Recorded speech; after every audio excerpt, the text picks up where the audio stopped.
Raul Ramirez of the Catch Wrestling Alliance. Welcome. Thank you for listening or watching. Supporting us in any way is just beyond appreciated. So thanks first and foremost. It's good to get the messages or announcements out of the way. So we were on spring break at UCLA, but classes start on Monday, and so I guess we're live on April 3rd. So classes start on Monday. So this is what, Thursday. So if you have access to the gym, or if you're a UCLA student, feel free to take our classes. We're starting up, and I'll be teaching uh, I'm leading classes Monday through Wednesday, and I'm helping out with some other classes on Thursday. Plus, if you don't have access to the gym, feel free to come train with us at Fight Science MMA in Mid City, Los Angeles. So that's anybody can drop in. You don't have to join the gym. So totally free for. I mean, not you're able to. So we ask that you pay like a drop-in fee for that. If you're nowhere near Los Angeles, you can always join the CWA Academy on our website, catchwrestlingalliance.com.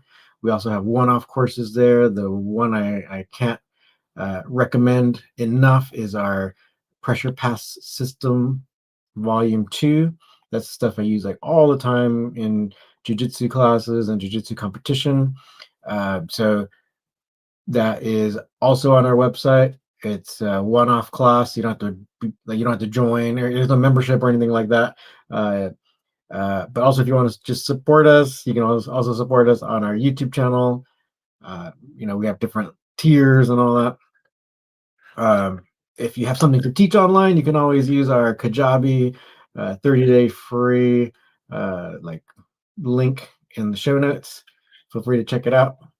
All right. Okay. With that being said, we had some matches last week. Actually, let me get my cat out of the. He's messing with the camera here. He doesn't. Well, hopefully, he doesn't want to come out. So, so hopefully, he doesn't mess up the camera anymore. Okay, so we had some matches last week. You can totally see them on our YouTube channel. All of them are there. There was one that posted later, but it's up there today. I posted it. I made it public just like an hour ago or so. So check it out. That was the only one we had kind of like a surprise ending. So you can go ahead and check it out. It's the one with Lucas Nguyen and Thanos. So you can see the surprise ending, or you can watch it and then ask us what happened. so, so it's a really short match. I think it's like less than a minute long. So you can check it out, because I stopped filming when the incident happened, and so I guess we can explain later like what actually happened. All right, so let's go ahead and get to the subject at hand. I've been mentioning this book for a while, Steve Magnus, Winning the Inside Game. He's an author that's it's like writes a lot of sports psychology books. He is a coach, or he is or was a coach for the longest time for collegiate wrestling and collegiate running, actually. So you totally check out their website and their podcast and all that. It's not necessarily it's not. I don't want to say it's not necessarily. It is just not wrestling oriented. But I like the stuff that the guy presents. I think maybe because he's at a university, he tries to present some research, and he has a lot of firsthand accounts with coaching, like running athletes. So I think all this, it applies to all sports.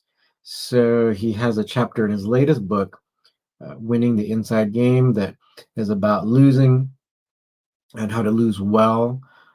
Because, say, like in collegiate sports, you have like many like track meets, many wrestling meets.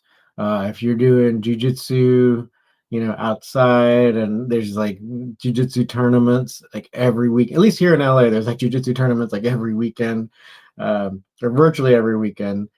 So you can be competing, several times a month, and you might have tons of matches. So it's virtually impossible to never lose, right? So I think we might as well talk about it.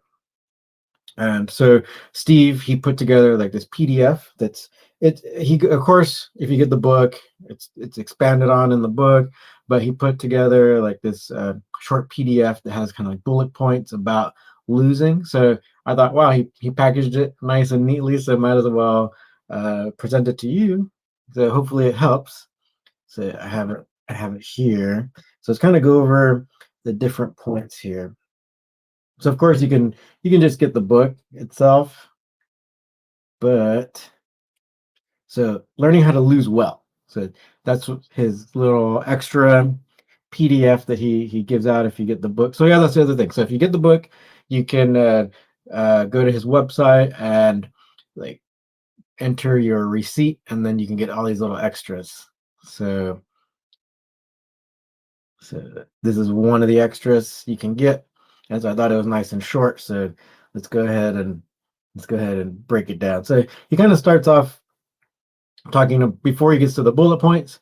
He talks about the psychology and biology of losing. So there's let's go ahead and put this in a nutshell. So they talk about like psychology and say in Western cultures, people tend to compartmentalize everything. So psychology can be different from what your body is doing. Like what you're thinking is different from what your body is doing, but it's not true completely. Our bodies aren't segmented where it's like your thoughts don't affect your body. And so it gets to the point where the way you are, say, like the way you're perceiving your environment, the way you're looking at the world, whether it's positive or negative, it actually affects like your hormone levels. And so like you might hear a lot about like say cortisol or like stress hormones and stuff like that. So yeah, it's like the way you look at the world affects how your body is functioning directly. So let's go ahead and see what Steve has to say about this. So he says, um, what happens when we lose at just about anything? We experience a certain type of stress responses. The exact nature varies a bit based on the context, but to simplify, testosterone needs to go up when we win, or it tends to go up when we win, and we feel more confident, we take more risks, and we are primed to play better the next game. When we lose, testosterone goes down and cortisol goes up. We shrink towards submission, anxiety, and being a bit more fearful to take on the next challenge, according to the research. We tend to perform worse in the next go round. Okay, so that's one of the first things. And then he talks about some research. So he gives some research studies. But then we get to the main point. It's like how do we lose well? So because it's like inevitable, right? Especially if we're doing, for those of you who compete in grappling all the time, you'll definitely end up losing a match. So you don't want it to like devastate you. Okay.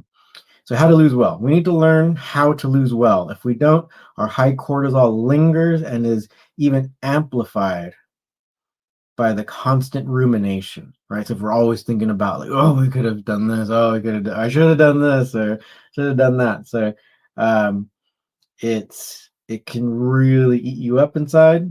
So we got to change the way you think. We got to change the way you perceive what happened, right? Because ultimately all this stuff is just a game. You should be having fun, right? And the more fun you have, it's like the more successful you could be, right? So we see that a lot from Penn State wrestling. They play a lot of games and stuff. So you try to take the stress off of the game, right? The pressure, right? So then they tend to do very well. All right, so now we're at the bullet points. All right, so number one, get out of stress and protect mode. So Steve writes that after a tough loss, the loser is already stressed with cortisol streaming through their blood. If you are the coach, teacher, or parent, don't beat them down. If you are in conversation with yourself, stop beating yourself up. Research on professional rugby players found that watching what they did wrong after a game led to elevated cortisol and worse performance the next game. Watching what they did well had the opposite effect, a bump up in testosterone and better performance. Right. So your primary goal is to move out of stress and protect mode and to get back into a more normal baseline. Resilience is tied to an efficient termination of our stress response. The same holds true for dealing with losses. Right. So then it talks about like how you get out of your fight or flight mode. Right.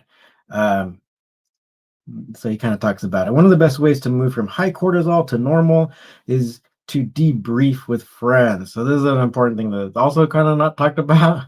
Um, so let's go ahead and go on, right? So social recovery flips us into a positive hormonal and mood state, whether it's a post-game meal or a happy hour with friends after a tough loss. Friends help us get back down to normal. This helps us in two ways. Social support dampens cortisol and pushes us towards affiliative um, where do we go? Affiliative instead of avoidance behavior. So this also gives us time to work through our losing experience with people who are supportive and non-threatening. This decompression and debriefing combination is vital. So you need to go over, like, then once we get out of stress or protect mode, if you need to, you can go over what went wrong in the performance. Social support isn't the only tactic to switch states. We've long suggested the 24-hour rule, which sets a hard deadline for the period in which you can either wallow in defeat or celebrate victory. Having a hard and fast rule serves as a reminder that moving on is the best medicine, whether you win or lose. So yeah, you don't have to like, yeah, if you win, like life goes on even. So that's the other thing. It's like you might win some big tournament, but it's like the whole world doesn't even, like, I don't want to say like everyone on the planet or like, but not the whole world isn't like watching. All right. So it might be your close friends or all the people on Instagram or whatever, but like it ultimately it's you know they're not going to make you ruler of the earth or whatever. So even win or lose, moving on is it's inevitable as well. So it's like it's not it's just great that you won that day, and it's fantastic. It's a fantastic achievement, but life goes on, and it might be meaningless to many people on Earth. So uh, let me just say hi to Akira. Hello from Japan. I love CWA and Jikundo. Oh, cool. Thank you for commenting. It's a nice little break there. So feel free to keep commenting, and because we're live. So if you're catching us live, feel free to comment. All right. So hopefully this is helping you, because there's only 4 things. So number 2, keep it informational, not personal. All right. So once we get out of the acute threat phase, we must figure out how to absorb and learn from our loss. Once again, oh yeah, so this is the one thing that a lot of people might like because he mentions video games, right? Because some research has been done with kind of like the mindset of video games. Okay, so once again, let's turn to video games. When we lose in a game amongst friends, the failure is often seen as informational, not personal. There isn't enough time to linger there isn't enough time to linger on the friendly banter or trash talk. You must absorb what went wrong and get back into the game. In fields far away from video games, researchers have noticed that the same phenomenon when dealing with uncertainty in the real world. Personal uncertainty leads to being filled with negative moods and emotional stress. When we take uncertainty or loss as undermining our personal view of ourselves or the world, stress and protection soon follow. On the other hand, if we keep failure and uncertainty as informational, we are free to introspect, make sense of, and learn from what has occurred. right? So again, like don't think like say if you lose, don't feel like oh it's like deep down in my heart or my spirit or whatever I'm a loser, right? No, don't take it as like something about like yourself, right? Usually all like I don't know, you've probably seen too where like some people say it's like oh when you compete you either win or you learn, right? So same idea, don't take it personal, and how Steve puts it is like keep it informational. So um you can learn like if you were in a position to do a move, you can and you didn't execute, it should help you to recognize that when you're in the position to do a move, then just do it, right? So a lot of times in competition, it's the person who follows through, who executes, that is usually able to take advantage and get the win. So yeah, keep it informational, not personal. It has nothing to do with your self-worth. All right, number 3, reframe. Okay, so we're used to seeing success as binary, win or lose. We can evaluate performance in several ways. To give more meaning, something or to move from seeing something as good or bad, success or failure, but along a continuum. Okay, so let's go ahead and he starts going over some research. Oh yeah, so he ends up interviewing. Let's get to something where you can. So it goes to a story, right? So he also gives a story. There's in an interview, the WNBA superstar Sue Bird was asked if she ever choked in a game. She says no, but I've missed a lot. Right, so uh, it's one way to kind of reframe like not making the basket doesn't mean that you've choked necessarily, but um, all right, let's keep on going. Okay. Oh, yeah. The sport of track and field teaches this lesson exquisitely. So, about how to reframe the loss, right? So, only one person wins a race. Right? If you judge yourself based solely on winning, 99% of us would be miserable failures. So, you move on to the next level of judging yourself, comparison against yourself. Did you run a new personal record? Great, you succeeded, even if you finished eighth. This works well early on when progress comes easy. As progress stalls, as we move up the ranks, new personal bests become fewer and farther between. You have to change, or else just about every race will leave you disappointed. So you move towards evaluating your pursuits complexly. How was your effort? Did you execute your strategy? How did you respond when the pain was the highest? Your definition of success and competence becomes nuanced and complex. And that opens the door for you to continually learn and grow instead of being miserable. Right? The best performers get this balance right. It's creating just enough space so that a loss doesn't cause you to spiral, overcare, and to be hyper competitive at all times. But at the same time, not so much space that you don't have a bit of tension pushing towards growth that can self delude so that you never see the lessons poor performances can teach you. All right. So yeah, losing hurts, but it's part of the process, one that can't be avoided. Like I'm saying, it's like there's so many jujitsu competitions, right? Um, like if you're competing in all of them, you're definitely gonna lose a few matches, right?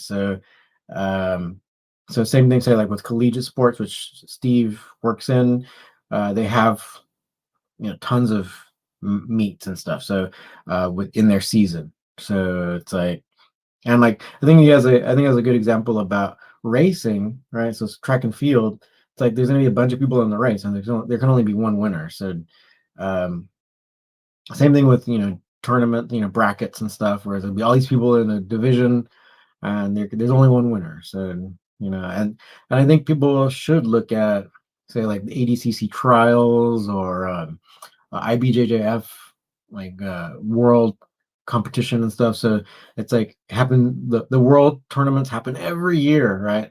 And they have tons of people in these brackets. So you'll see even big name. Actually, usually, say if you look at the ADCC like West Coast trials, you'll see all these famous grapplers. You know, you might recognize a bunch of the names. There can only be one winner, right? So it's like they're all great, right? But they lost at some point during the tournament. So um, so don't or try to learn um, how to lose. And actually, there's a really great video that came out like probably 10 years ago now about like the snake pit in Wigan, and Coach Roy Wood was talking about the first thing you learn at wrestling is how to lose.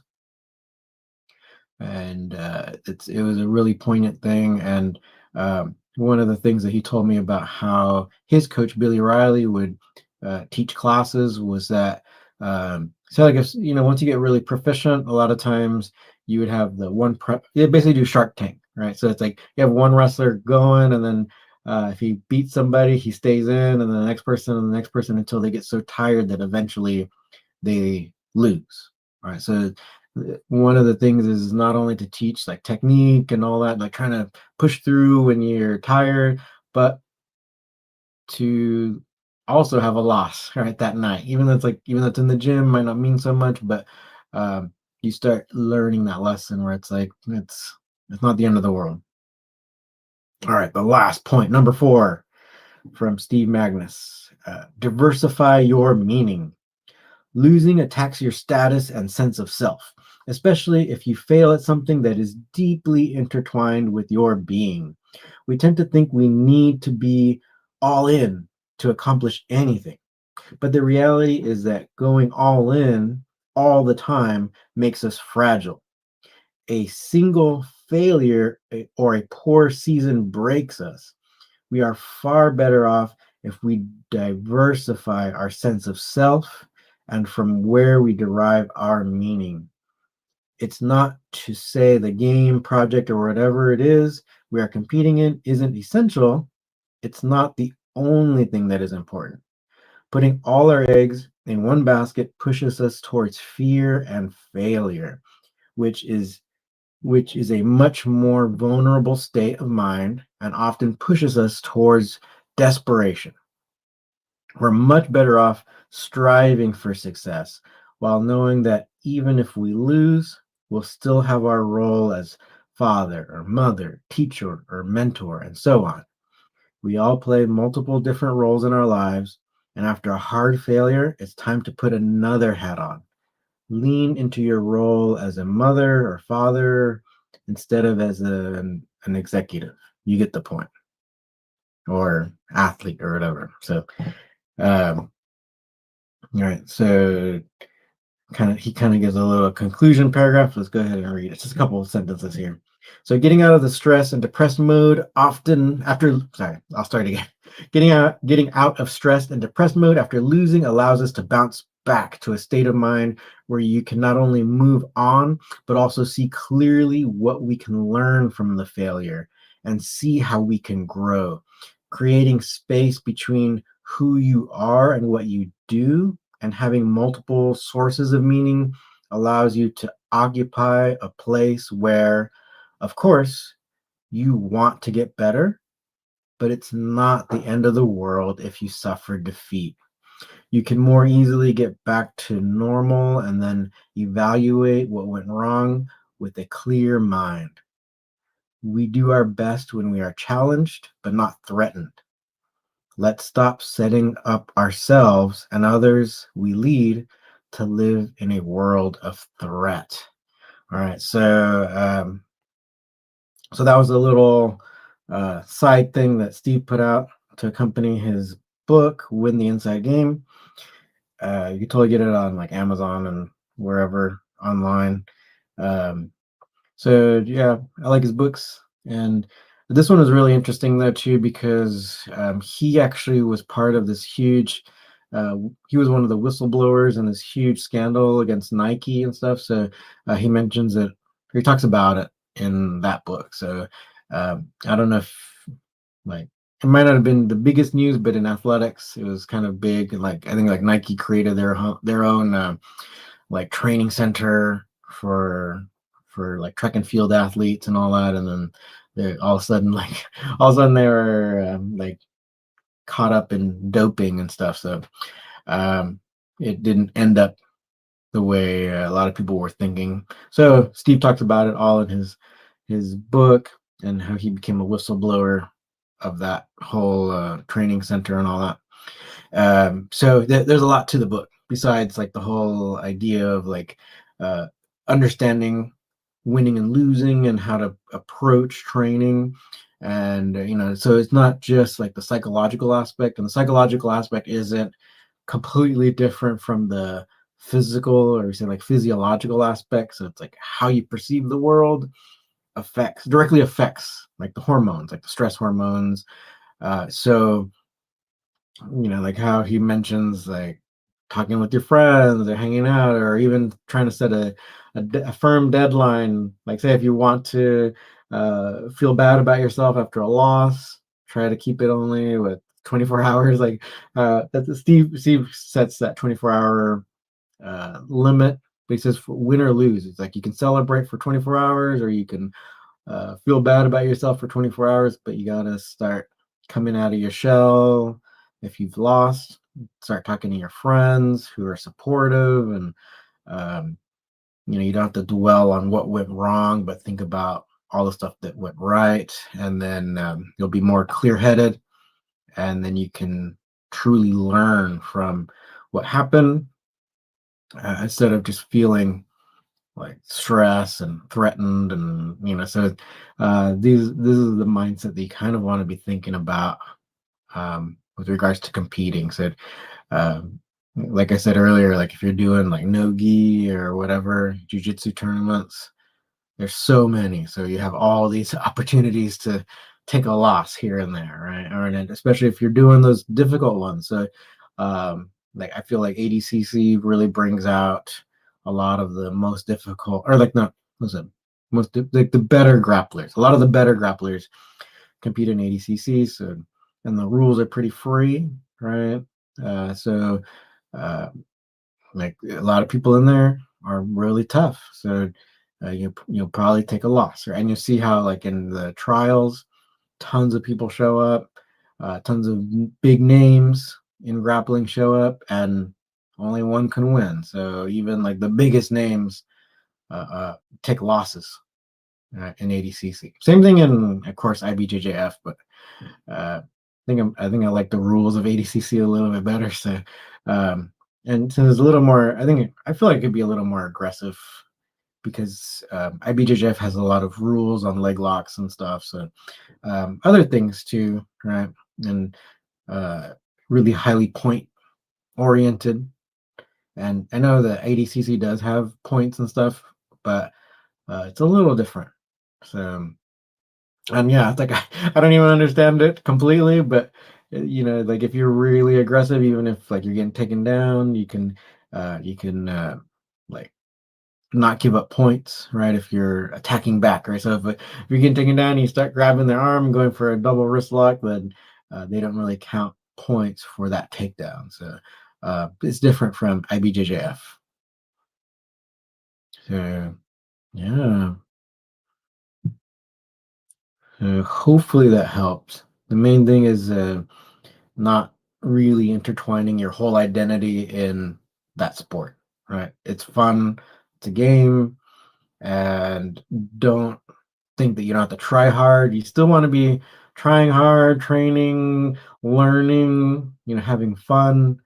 But if you take a loss, it's in the past, right? Or like let it go to the past. And also, like Steve says, even if you win, it's also in the past. Like I won, like I think it was back in November. I won the Pan American Championship, and it was a big bracket as well, so it was a good accomplishment. But yeah, it's in the past as well, and it's not like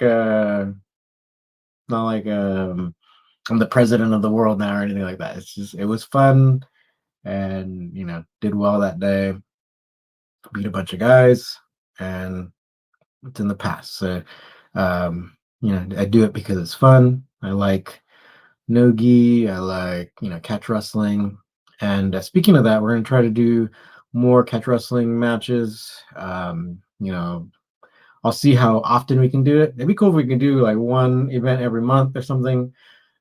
So let us know if you're in the LA area, if you want to come to the LA area, and if you want to be uh, competing or training, just hit us up. But it'd be great if people can compete. It seems like like some people, like especially if you come from a jiu-jitsu background, and they complain about the like getting pinned and stuff. So i- if you're okay with getting pinned, right, well, hopefully you can compete and like not get pinned or like deal with it or whatever. Try to use some wrestling, but if you're okay with the rules, no points, pin or submission, um, then hit us up and come have some matches.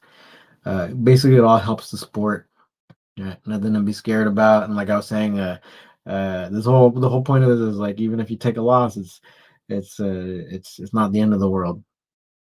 So I think it's better to have like that mentality than like just being all aggressive and aggro and stuff. And so actually next week we plan on kind of talking about this in a different way. There's a really cool post that kind of breaks it down in a different way. So um, kind of how to identify if you're in that kind of environment, like where is this more where people are putting pressure on you and all that. So next week we should have Cindy back. Actually, and I don't know if you've seen our YouTube channel, our short. Like it's we have highlights of her at ADCC just dominating. So go ahead and check that out. And so Cindy should be back next week, and we'll talk about kind of like identifying like if you're in that kind of environment where you're getting too much pressure and kind of different things. Basically, if your gym is failing you, like how to recognize. So we're gonna try to talk about that next week. That we're gonna try to. The schedule didn't work out this week, but also that was fine because I wanted to talk about Steve's book. Um, because he also put out something that's so neat, right? We have like the 4 bullet points, and I think it's helpful for everyone. So hopefully that helped. Go ahead and check out his book, and uh, thank you for listening and watching. I think we'll probably end it here, right? So together we're here to help you, and there's so many different aspects to winning, right? The psychological, physical. So that's why I want to try to talk about all the different aspects. So if there's anything you have questions about or you want us to talk about, just let us know in the comments. Um, we're here. We're here for you, and it's like all about really creating a better, positive environment because uh like the more positive you are, a lot of times you'll be able to stay in the sport longer, right? So if you're taking care of your health, you're training well, not too much pressure, then you'll be able to be competing longer. Because like if you love the sport, it's all about doing it as long as you can do it, right? So like try to be positive, right? Take care of your body, continue to train, and you should be able to do it for a long time. All right. And, we're here to help you to wrestle better so that together we keep real wrestling alive. See you next time.